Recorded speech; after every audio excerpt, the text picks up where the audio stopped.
Hey YouTube, and welcome to this new tutorial. This time we are painting a power weapon with the non-metallic or the NMM technique. First of all, we have to decide what base color we want to use. I wanted to create a dark reddish to orange and yellowish kind of weapon, so I started painting the whole sword by using very dark red. After that I applied a more lighter red to my base color and just hit 3/4 of my sword, the one just on the bottom, and so to the handlebar there is space left, and on the other side, on the tip of the sword, there is no color applied. I just went on lightening up my color and made the area which I painted on smaller, so again 3/4 of the former painted area. By doing this, you're applying and building up a smooth color transition from a darker color to a lighter one.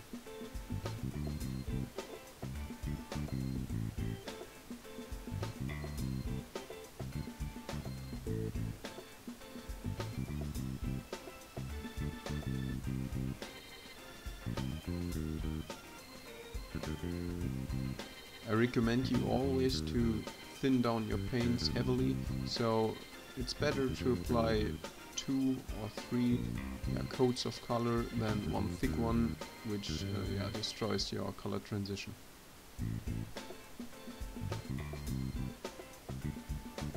After I've applied the red, the pure blood red in this case, I started adding some orange to my colors. And just started doing the same thing again, just lighten up your color, and the painted area gets smaller and smaller so that there is some kind of hot spot on the tip of the sword and on the handle.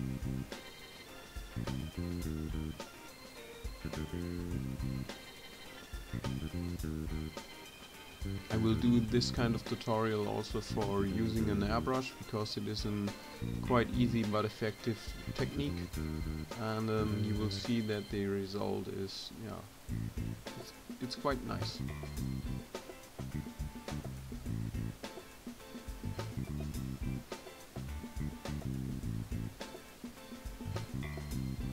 To paint on this kind of non-metallic effect, or even power weapon based effect, is a bit time consuming, so you will not take as done here in this video 7 minutes.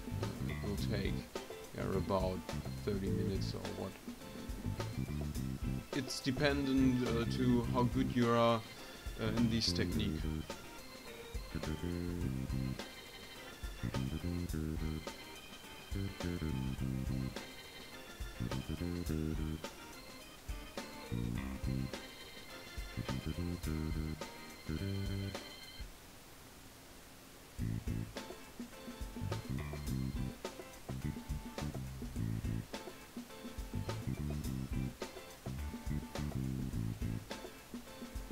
After I used enough orange, I started to apply yellow, because I wanted a very hard highlight at the end of the sword, and just hit the most raised, not raised, outwards directed areas of the sword, so to create this kind of drastic hotspots on the weapon.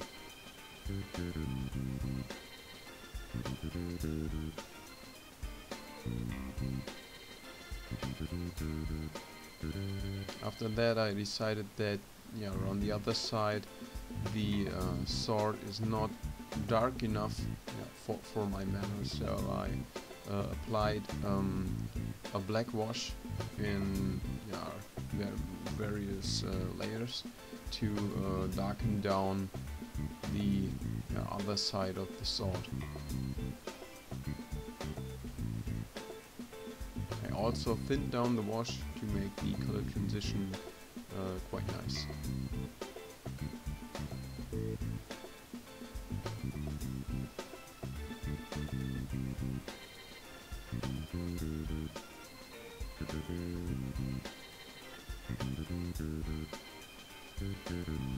After that I switched back to my yellow and added some white to it, and applied it on the outer edges and on the middle of the sword on some specific spots.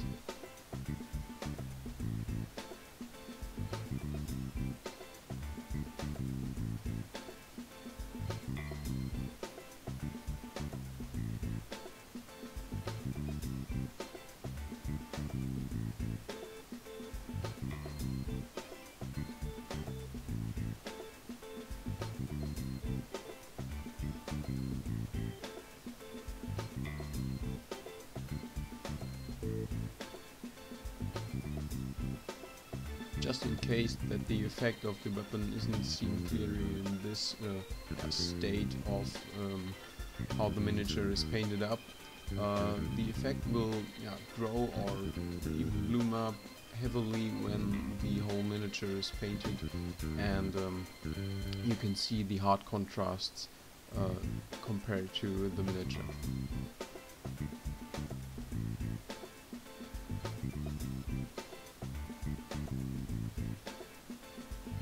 Here are some pictures after the last highlights, also with the miniature quite done, and you can see that the effect is applying well to the rest of the figure.